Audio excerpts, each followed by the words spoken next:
age, in the 21st century right now, we're just experiencing a new wave of acceleration in all these spheres, right? Technological speed up through digitalization, for example, or social change through the financial markets and so on, right? But this logic that we dynamize the world, speed it up, starts in the 18th century. And it has a lot to do with the logic of capital circulation. It's in the logic of how capital works.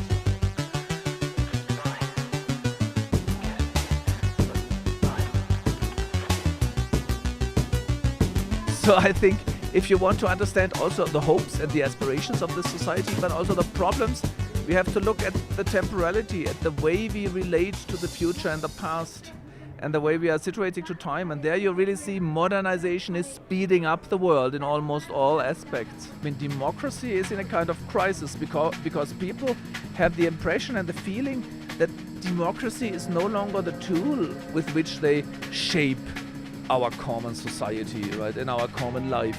They have the impression, oh, what's going on in the political sphere, it has nothing to do with my life. It's a systemic problem because the speed of the markets and also the speed of the media requires instantaneous, immediate solutions.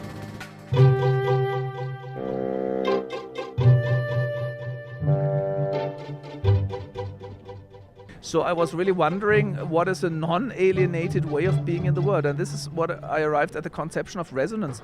Resonance is a form of being in the world, of relating to the world, of connecting to people and things and even work and nature, where you feel touched by what the other says. For example, when you talk about democracy, right?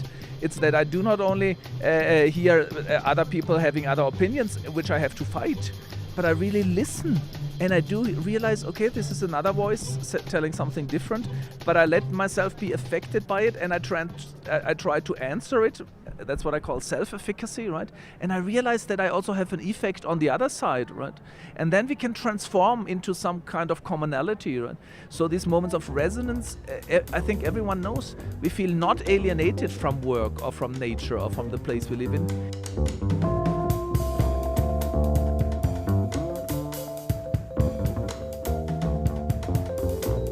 I think if you want to understand how a society works, how our society works, it's not enough to just look at the institutions, how they operate, right? The economy, for example. We also have to understand what are the aspirations, the hopes of the people. What do they want? What are their greatest hopes, but also what are their darkest fears? What are they afraid of?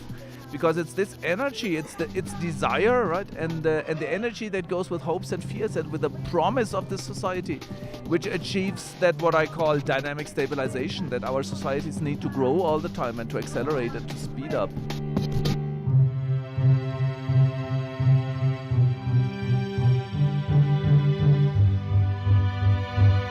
We have to rethink kind of everything, right?